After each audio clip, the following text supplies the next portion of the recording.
Welcome back once again to the Simple Skating series.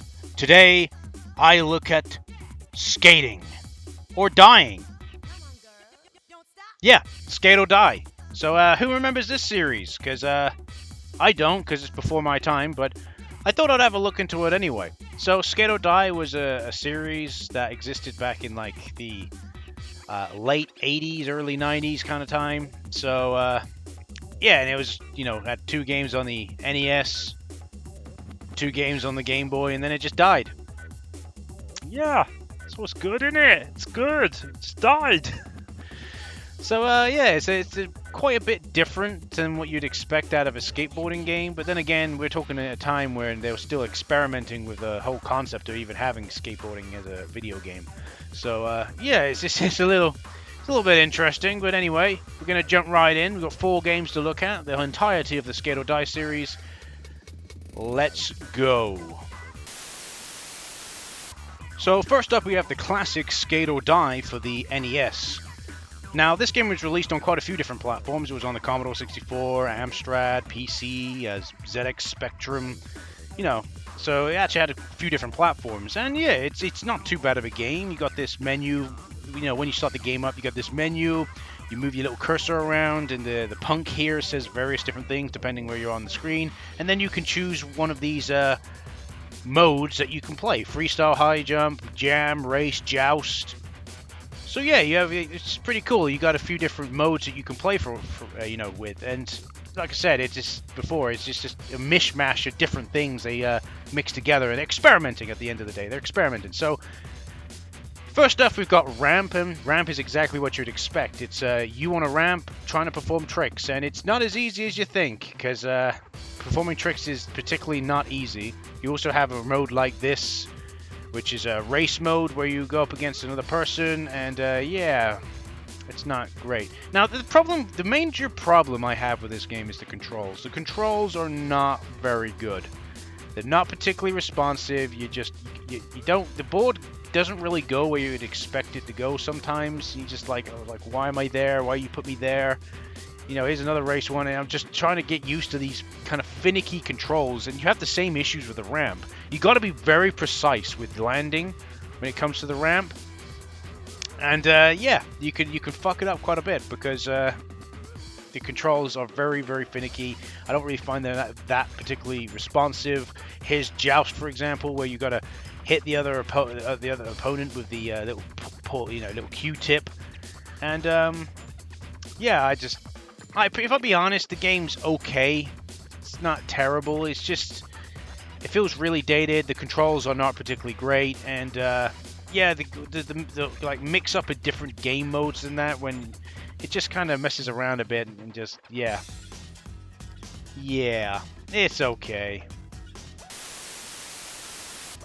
Next up, we have Skate or Die Bad N Rad, the very first Skate or Die game on the Game Boy. And it doesn't play anything like its NES counterpart.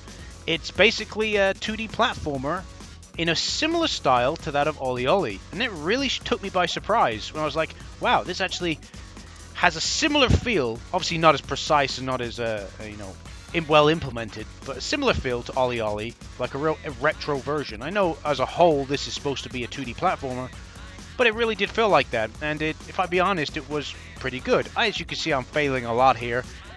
The game only has like 4 levels, and yeah, it's a lot of trial and error, trying to expect what's coming next and whatnot. But yeah, if I be honest, even with me failing a lot, I still thoroughly enjoyed the game.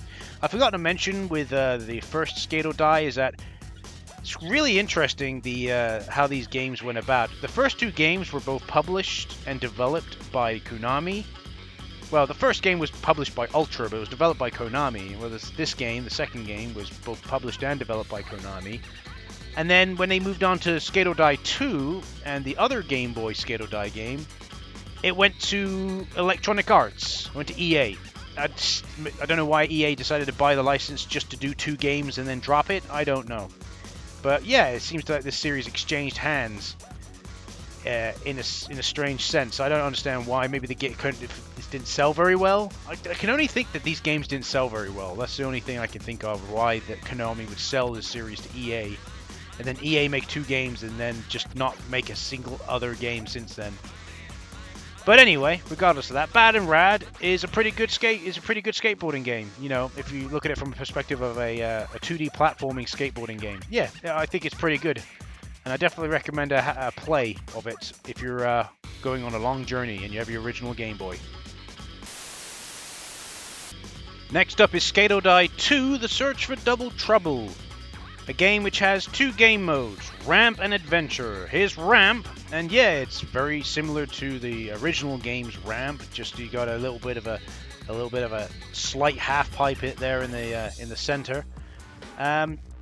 What have I got to say about the Ramp? It controls better. The controls are much better in this game than they are in comparison to the other. But this game was also developed and published by Electronic Arts, a completely different studio, a completely different publisher. So it kind of makes sense why it would play differently. But yeah, you know, the controls are similar, but inherently better, and it's easier to perform tricks and do stuff. You know, I was able to just kind of mash buttons here, and he was doing stuff most of the time. Yeah, bailed here and there, but yeah, I think the ramp controls in this were pretty good. But then you get to the adventure part, and that just ruins it. This is the adventure mode. You're probably wondering, what the fuck am I looking at right now? Yeah, I was like that as well. I was like, what the hell am I supposed to do? So I'm skating around this park, trying to collect things. You get these things flashing on the screen, and I assume, oh, I must have to collect these things. But then, like, loads of things are a hazard. Of course, if you go over a drain, that's going to be a hazard. You smash into a lamppost, that's a hazard. But then you've got these other skateboarders going around, and a dog. And I'm like, what am I supposed to do here? And it wasn't until I realized I'm supposed to, like, spray water at these other skaters. You get, like, this water gun, and you're supposed to go and spray water at them or something. It's really weird, if I'm being completely honest. I just couldn't understand what was the point of this adventure gameplay. See, there you go. There's the water gun, or the snot gun, because it's green. The shoots green balls of sludge. I don't fucking know. But yeah, you just shoot them at other skateboarders, and I assume eventually, then, you progress to the next level or something. But it just felt really strange to me why this was chosen to be the adventure-style gameplay.